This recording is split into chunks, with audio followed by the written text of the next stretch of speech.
Hey, it's Kaufman is Alive. I look at comic books new and old. Today we're looking at an old comic book going back 30 years to the Age of Apocalypse as I continue my review the Age of Apocalypse series, covering every single issue of this series. We're just a little over halfway through at this point. I've covered the first two issues of all the miniseries involved in Age of Apocalypse. I've also done X-Men Alpha #1 and X-Men Chronicles #1 as well. And I started the second half here as I begin issues 3 and 4 of all these series and head into the X-Men Omega. I've done Astonishing X-Men #3 last week, so this week I'm going to be doing Amazing X-Men #3, and this is a big turning point for the Age of Apocalypse. We finally get the one-on-one meeting between Magneto and Apocalypse here. Get a great Andy Kubert cover. Just a totally creepy looking Apocalypse here. And I love all these covers from this Amazing X-Men run that Adam Kubert was doing. I feel like you can really turn them in any direction and they look really good on like every single cover from this series.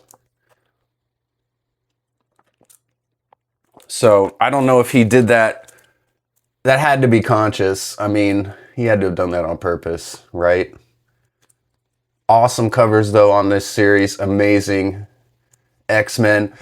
They're about to come out with a new Amazing X-Men series set in the Age of Revelation. So kind of interesting that Marvel decided to do this Age of Revelation 30 years after the Age of Apocalypse.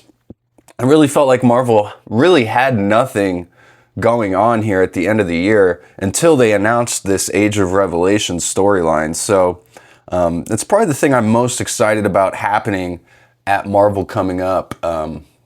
I don't think it will rival the original Age of Apocalypse.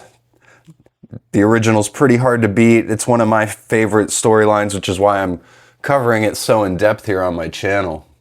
But I'm looking forward to the Age of Revelation and see what the current Marvel Comics group can cook up. So, but this whole issue is drawn by Andy Kubert. He's not just on the cover.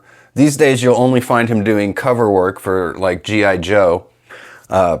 Sometimes he does X-Men covers as well, but he's on the interiors here. We get a great tombstone on the first page. Charles Xavier's tombstone there. And if you saw my review of Astonishing X-Men #3, we're pretty much getting the same scene here as we saw in that comic book. Magneto is trying to see if Bishop actually has the guts to take that killing shot once it's given to him. So Magneto's trying to teach Bishop to be a killer here, essentially. And while they're training, they're at the former Xavier mansion here. And we've seen in previous issues, Apocalypse has discovered where they're hiding. So we see the Vanisher appear here, which is pretty cool. I love all these, updated Age of Apocalypse looks for all these like classic X-Men characters who at this point in the 90s were hardly ever used, like the Vanisher. We saw Eunice as well back in X-Men Alpha. They all kind of have this green Infinites look, the Infinites being these like Sentinels that Apocalypse uses. They're like upgraded Sentinels. They're actually created from former humans just being slaughtered and turned into these Infinites. Dark Beast revealed that back in the Factor X book. So they attack. The Vanisher appears with all the Infinites, but then vanishes again. He's not actually one to fight. And Magneto, as he said, he obliterates them pretty easily here. But he says, "Don't be fooled, Bishop. He is here waiting to strike." And I just love, I love Andy Kubert's Magneto here too. I don't want to pass it up. This is such an awesome drawing of Magneto. I love all throughout this Age of Apocalypse when he's got that helmet on, it's just black, whereas you can't see his face at all. But whenever he takes his helmet off, yeah, it just means that much more, I feel like. I mean, he's got a real air about him, kind of royalty. More so than ever here, as he's the sole leader of the X-Men, as Xavier, of course, is dead. So, and I just love the way that this, just living in this Age of Apocalypse world, it's so otherworldly. I love all the line work here by Kubert. Man, it's just all the little shading lines here.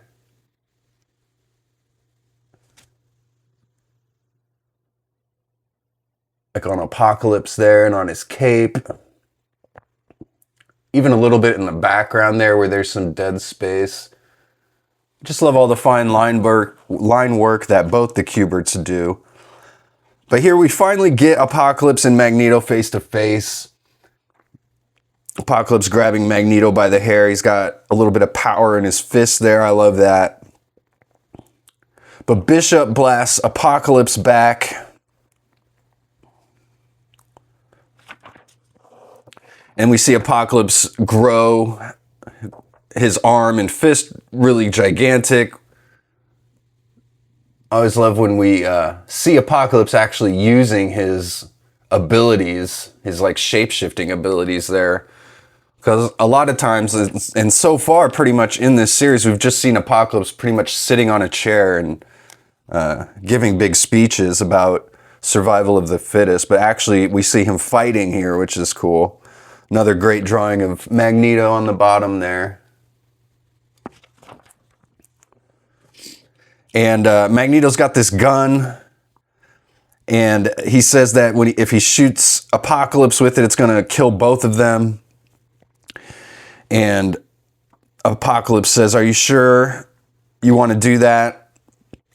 Will you let your son Charles fend for himself without you?" And so Magneto hesitates here after Apocalypse threatens his son. And Apocalypse just grabs Magneto and throws him through a wall here. He says, "Magneto, you are mine."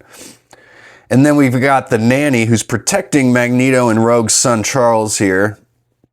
They're down below in the former Morlock tunnels trying to escape out of this area when they're confronted by some Infinites. And then the X-Men all show up, this really badass X-Men team, led by Quicksilver. We got Storm, Banshee, Exodus, Dazzler, really cool team, Iceman.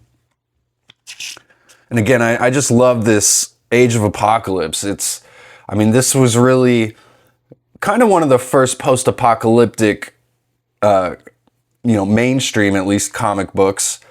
And just before there became an overabundance of all this post-apocalyptic stuff that comes out all the time, this was really one of the first in taking the X-Men team and subverting them like this. I just love it so much. I just love this world.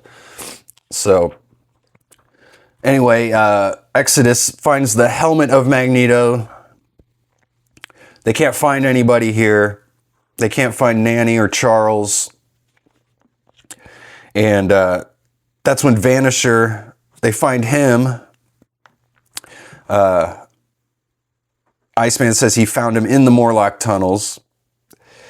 And Quicksilver is able to deduce that all of his wounds came from Nanny. So he sends Dazzler and Exodus into the Morlock tunnels to go find Charles. He tells Iceman to find Rogue and tell her that Magneto's missing. He has Storm and Banshee. He has them stay here. And Quicksilver runs off to go find Angel because he knows Angel's got some information. Angel's kind of working in between the mutants who are working for Apocalypse and the mutants that are working with the humans to try and keep himself alive, a form of self-preservation. And Angel does have all the information Quicksilver's looking for. He tells him that Magneto is in Apocalypse's citadel and Bishop is in Quebec. And he says the Magi, who are like the priests of Apocalypse, are trying to find out where Bishop came from, try to get all the information out of Bishop. So basically, Quicksilver's got to make a choice. Is he going to save his father, or is he going to save the man who they really need to defeat Apocalypse, Bishop? And he knows Bishop is the key to his father's plan. So Quicksilver's got a really hard choice to make here. Get some awesome pages here again from Andy Kubert. I love this one with the Shadow King and all the shattered glass coming out of Bishop down here into all these memories of the original X-Men team. They've got Bishop strapped down to this chair. His eye turns black as the Shadow King infiltrates his mind. And Shadow King starts to see that everything Bishop's been talking about is true. And then Bishop expunges him from his mind. And the Magi can't believe that Bishop was powerful enough to do that. And that's when Abyss shows up. He kind of just kills these priests. And he's saying that it's time up for the Age of Apocalypse. And that's something Abyss just isn't going to allow. So it seems like he's now taken Bishop hostage and trying to lure the X-Men to him. I can only assume that's his plan. So Quicksilver comes back, tells Banshee and Storm about everything Angel told him, and explains that he's made the choice that they're going to go rescue Bishop. We've got a preview of X Universe, which is an interesting story, an interesting series as well. I'm going to have to try and find those. I actually don't have those issues, but it's what happened to the rest of the Marvel Universe during the Age of Apocalypse. So Fantastic Four, Spider-Man, Iron Man, what were all those characters doing during the Age of Apocalypse? Because we just focus on the X-Men here in the Age of Apocalypse. But I'll have to find those and hopefully do a review on those as well. Got the final page here, so we just get a little bit of character development between Quicksilver and Storm, who are actually together here in this series. Although you really wouldn't know it, there's not a whole lot for Storm to do, it seems like. She's just kind of there as Quicksilver's side piece, but this is a cool looking ship that they've got. Looks completely ridiculous and unrealistic, but I love it. And Quicksilver explaining just the choice that he's making here to Storm. And he's saying that he's got faith in Dazzler and Exodus to find his half-brother Charles, and he's needed here. So, pretty awesome issue. We get the battle between Magneto and Apocalypse. And like I said, a big turning point in the Age of Apocalypse in this issue. So I definitely recommend this specific issue. And you know I recommend Age of Apocalypse. Go check that out. Go check out my channel. I do post daily comic book reviews. Thanks again for watching. Go read comics.